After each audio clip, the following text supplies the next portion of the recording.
Welcome back to the Meeple Marathon. Today we're going to be starting our campaign of Adventure Tactics Domianne's Tower.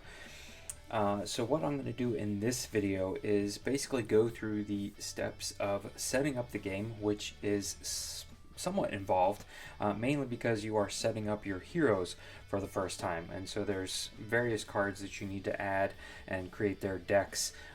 Setting up the actual scenarios is pretty quick and easy, but I'm going to cover all that today, and then I'm just going to cover the basics of how to go about completing these scenarios and the tactical combat that is involved in those scenarios. In the next video then we will actually go through the scenario so you guys can see how that plays out, and then at the end we'll show off how to level up your character, and then we'll probably post another scenario, the second scenario in the campaign, so you guys can see how the characters interact once they've leveled up. So again, this video should not contain any spoilers because everything here is, it's the starting scenario, it's the starting setups for the characters, so all of this you're going to see no matter what. So I would not consider anything that you're going to see in this video to be a spoiler, but keep that in mind for the future because we will be advancing in a campaign game. So let's go ahead and get started first with how to set up an individual character. Okay, so the first things you're going to want to do when you choose your character is to grab these three things, which are should be very obvious to you. First of all, you're going to decide, for this example, we've decided we're going to be the fighter. So we're going to take our starting fighter card here. There's actually only one per hero type in the deck. There are other level 1 fighter cards, but there's only one starter fighter card. So you make sure that you grab the one that says starter, and you also want to go ahead and grab the lone character class card, which is double-sided, appears to be the exact same on both sides. And then your hero board, which is unique to your hero. You can see it's got Roberta's picture here in the corner. So no matter what you become in the future, you are essentially Roberta. Even if you become more of a mage-like character in the future, you're always going to play with this hero board and that, Roberta's standee or miniature, whatever you decide to play with. But these three things right here are going to help you build out your character and build your character's deck. So, the most important one is this card right here. So this is telling you basically how to build out your deck and what your starting HP is going to be. So let's start with our HP here. This is telling us that we have a base HP of 7. So you will take one of these green cubes that's included in the game. These are dual layer boards, so it's really nice that that cube is going to stay put. As you level up, all the level up cards are going to have a plus and then a number over top of the heart. So that's going to tell you to add, say, 3 to your base of 7. So your base is usually going to be your biggest, and then as you add to it, you'll add up all of your level up cards, and it's going to give you a much greater number here. The next thing you're going to do is it's going to tell you your class feature that you need to obtain. So this tells us shake it off, and so we have gotten shaken off from the deck. There's actually 4 of these because anyone else that adds a level 1 fighter to their character as an upgrade will also get shake it off as a class feature. So they're all the same, just grab one, and it's actually going to sit on your player board in this other spot. So you can see class is fighter, class feature is shake it off. Then you're going to want to find your passive ability. The passive and the dice abilities are these smaller cards here. You can see here that says passive on the back. It also says fighter, if I rotate it this way, fighter along the side here, and tough matches tough that it says on the card here. So she actually, as her passive ability, and that gets slotted in over here, is +3 maximum HP. So let's go back over here and we can see we get to there. So then we take a second cube in the one slot, and now we have 10 total HP.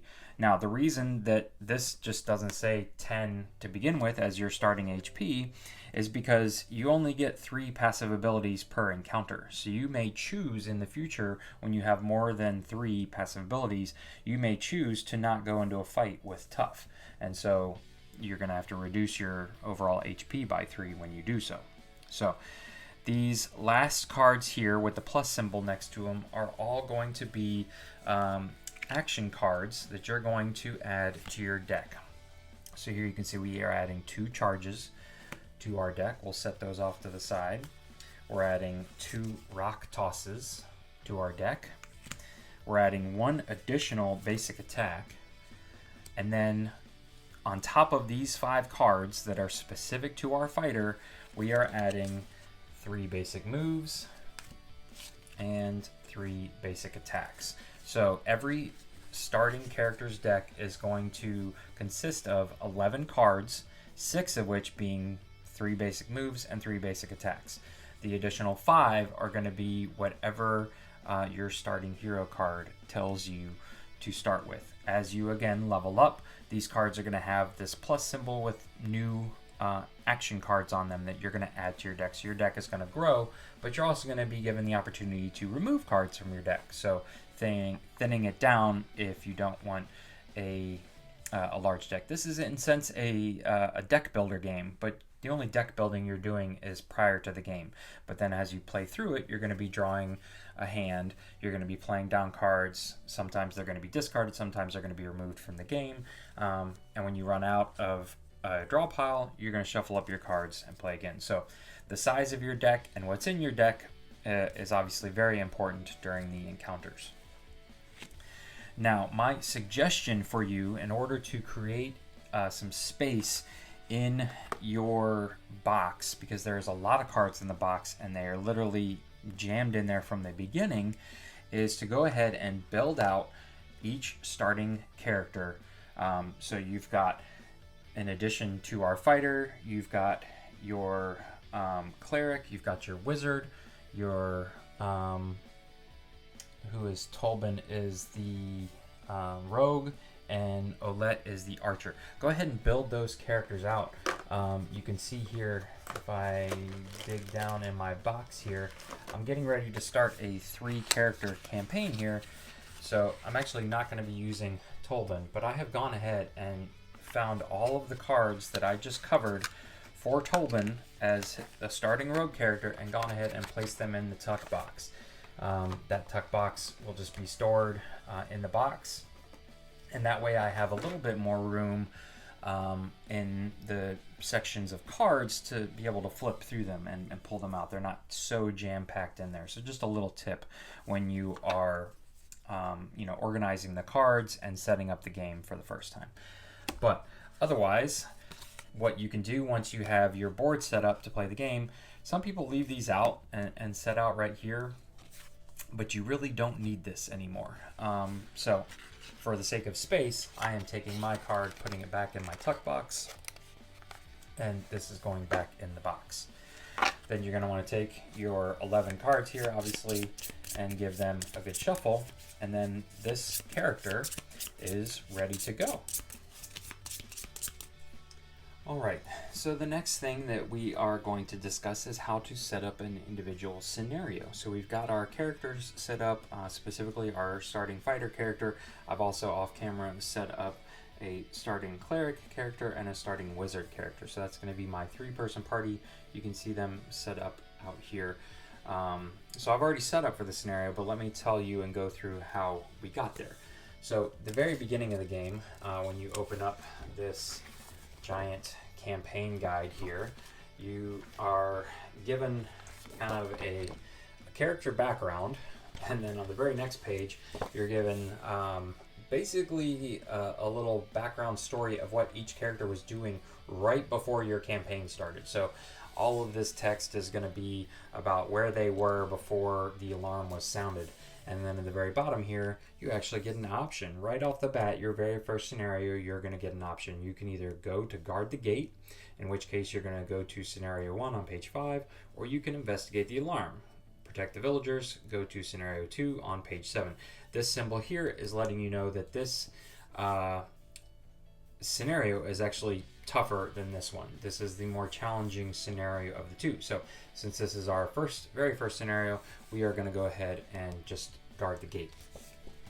So if we turn to page 5, which just happens to be the next page here, we're given a lot of information on the guard the gate scenario.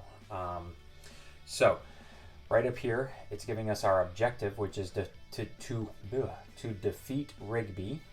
And then a bonus objective is to defeat all goblin minions and goblin archers. So we could go right after Rigby, take him out, and make our lives pretty easy. But if we take the opportunity to clear all the enemies off the board, we're going to gain some bonus loot at the end. So then this next area is telling us the basic statistics for Rigby. So in a 3-hero game, he's getting 15 health.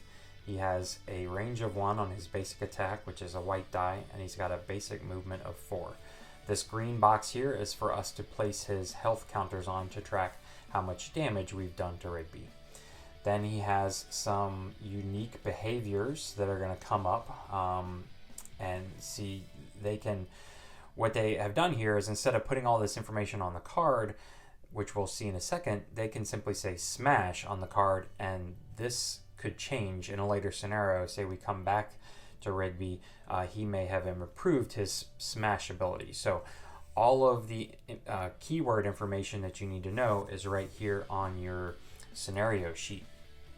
You also have places to track your minion health here, so in the various colors, which is color coded up here, and you have your your minion and archer movement, basic health statistics down here. So all of this equates to each one of these up here. So these are the minions, who they target. Here are the archers, who they target, what their movement is, range, things like that. So all the information you need for the scenario is right here on the scenario guide.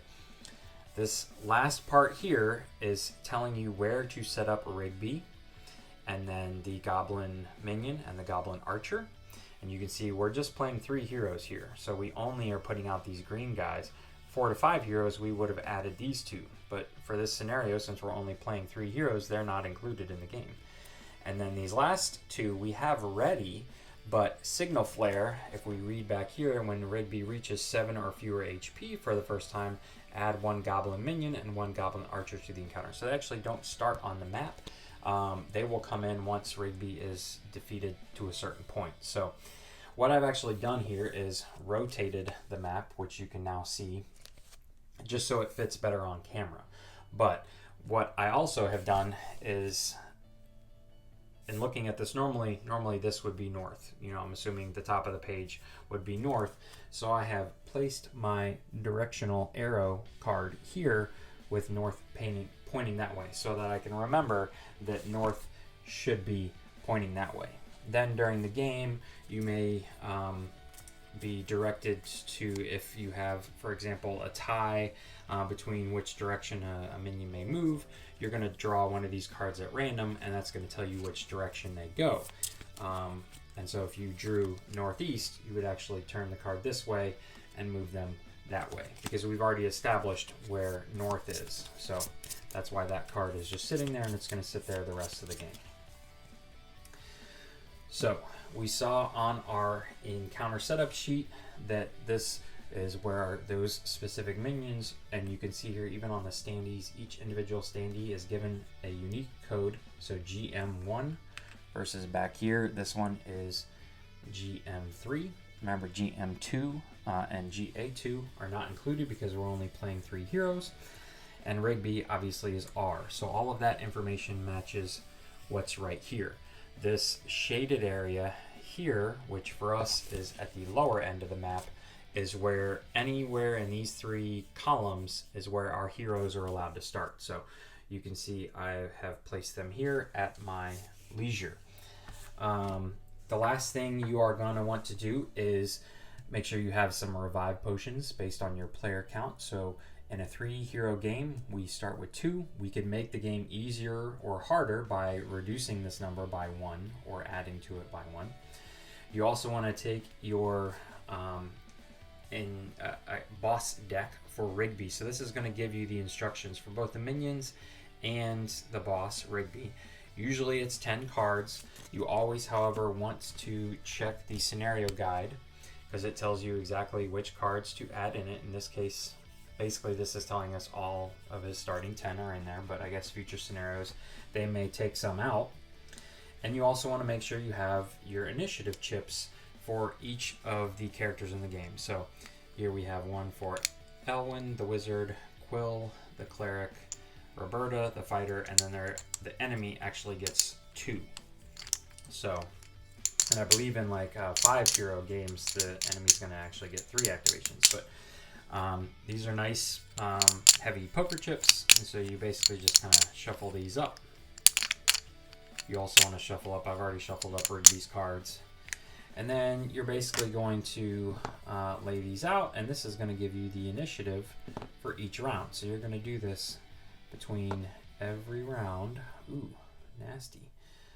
All right, Quill and Roberta is going to finish things off. So this is how things are going to start. I actually like the enemies going first usually because they can close the gap, and then you don't have to chase them down. But then they're going to get to go right before these two. But you know, this is similar to, say, Aeon's End, where the initiative order is randomized every round. So you never quite know when people are going to activate. At this point, however, we are set up for the scenario. So let's go ahead and take a look at how you actually play the game. Okay, so a round always starts with you drawing up to, generally it's going to be 4 cards. Occasionally a specific ability or card or scenario effect may allow you to draw up more or may tell you to draw up less, but in general everybody's going to start a round by drawing up to their hand limit, which in this case is 4. So we can see here that these 4 randomly drawn cards, we have 2 basic movement, a basic attack, and Rock Toss, which is a character specific action card for the fighter. So after we've drawn up to 4 cards, that technically is when you are supposed to signify when at that point you're supposed to draw out the initiative chips. So I did it slightly out of order in this case, but you want to have your hand first because there are some passive abilities. For example, the archer can gain an ability that allows them to move up or down in the initiative order, swap places with someone. So you may want to know what's in your hand before deciding whether you want to flip-flop and move up or down in the initiative order. So you always want to draw up first, then you set the initiative order, and then based on initiative order, you get to take your turns. So in this instance, the enemy gets to go first. So for the enemy, all we do is we take their action deck here, and we're going to flip over the top card and do what it says. So it says minions on the move. Every gang member moves toward the closest hero and makes a basic attack. Every gang archer makes a basic attack if a hero is in range. Otherwise, it moves toward the closest hero. So what you can see here is that Rigby actually is not given any instructions. He's basically sending his minions forth without putting himself in danger. If Rigby were to be given an action, it would, say something like Rigby performs basic movement and then performs smash, or something like that. But in this instance, the minions are simply going to move and perform a basic attack. So remember, if we look back here on our scenario card, or in our scenario guide, that the minions, the GMs, are moving 4, and each of these guys have a basic attack of a white die. And the archers are moving 3, but they have a range of 4. So when they're moving, they only ever want to move until they have put themselves within range of actually hitting a hero.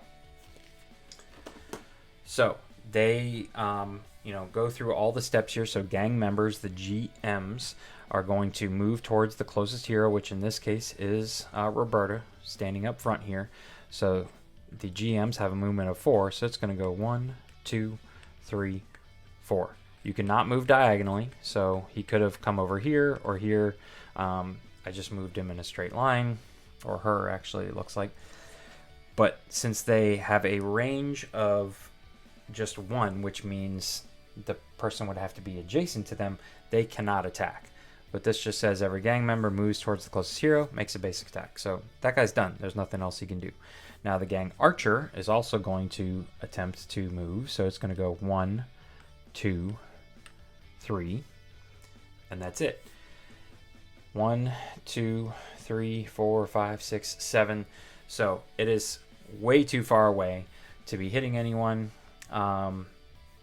So here it says every gang archer makes a basic attack if a hero is in range, which it wasn't. Otherwise, it moves toward the closest hero. So that's what it did. We followed all the instructions here on Rigby's boss card. It did not tell us to do anything for Rigby. So, Rigby is essentially, and his minions are essentially done. Let's just take a look at some of these other cards here, just so we can get an idea of how else they might activate. So here we have All In. If Rigby starts his turn adjacent to a hero, he uses Smash. Otherwise, he moves towards the closest hero and makes a basic attack. Then gang members, and then gang archers. So again, here's another card. Let's see if we can get another one here. Lead from the front. Rigby moves towards the closest hero and makes a basic attack. Every gang member makes a basic attack if it's adjacent. So here, there's no instructions for goblin or the gang archers. So the gang archers would not activate. So all you're doing on when it's the enemy's initiative turn in the initiative line is drawing the top card here and going through the instructions from top to bottom. If a particular enemy standee is not given a set of instructions, then it actually doesn't activate that turn. All right, so let's just pretend, for example, that everybody has gone through here. Let's move everybody a little closer here. And so this maybe is what the board looks like when it becomes Roberta's turn here. So we have our 4 cards. We now get to take 2 actions on our turn. Now those actions can be either play a card to do what it says, or we can discard a card. So I could discard, make a basic attack in order to move up to half of your basic movement. So you remember our basic movement for Roberta is 4. So if I were to discard, say I had nothing but basic fights in my hand, I could discard basic fight to move 2. But I have plenty of basic movements, so more than likely if I want to move 4, I'm going to play one of these. And you don't have to move 4, you can move up to your basic movement value. So you can play a card out of your hand, you can discard a card. You also may, later on in other scenarios, you'll have equipment and class features that you will have started in your deck. They won't have started out on your board because the reason for that is that your weapon, your armor, and your accessory usually are cards that you can start here, but when you use them, say you use your armor to block an attack, it actually gets discarded. You're going to have to shuffle it back into your deck and draw it up at a later point, and you may have a second set of armor, or you may wait until that armor comes back up again, but you then have to use an action to actually equip it onto your hero board. Same thing with your class feature here. When you use one of these abilities, you either have to discard it, or in Roberta's case, which we'll talk about here in a second, you actually lose this card for the remainder of the encounter. But every time you level up, you're going to gain an additional class feature card that is going to be added to your deck. So you're going to choose one to start on your board, and then you're going to have the remainder shuffled into your deck. So say I've used Shake It Off, and I have maybe a second Shake It Off, or maybe I became a level 1 cleric, so I used Shake It Off. It's removed from the encounter. Now I can spend an action to add Soothing Balm to my board so that it's there in the future. It just sits there. It doesn't have to be discarded or drawn back up again. But I have to spend an action to equip it or to place it down. So let's look at this again. We have to, if you make a basic move, you are simply moving orthogonally around the same number of spaces that is on your class card here for your basic movement. And we'll talk about, other than moving diagonally, you cannot move diagonally. Other than that, moving over walls and obstacles, we'll talk more about when we actually see some of those in a scenario. To make a basic attack, you have to be within range of your basic attack, which is on your class card. So range 1 for Roberta means she has to be adjacent to somebody. Now you can attack and draw a line of sight on a diagonal. For her basic attack, she is simply rolling 1 red die. So here we have our these are all the dice that came in the game, but you can see that they have various numbers of hits on them. For example, I believe the black die has the most, but it also has a couple of 1s on here. So biggest risk reward, I think the red die is pretty straightforward. I think its lowest is a 2. Again, I don't have these all memorized, but you can see they're all unique. So the number and color of die that you roll does make a difference. So if I were to play this card and I was adjacent to somebody, I would simply roll a red die and apply that much damage to whoever I was attacking. Or you can have one of your unique action cards like this. For example, Rock Toss is giving us a new range. So we ignore the range on our class card and we always follow what's on the card. So in this case, we have a range of 1 to 4. So we could actually be back here, 1, 2, 3, and still hit the goblin or gang member here.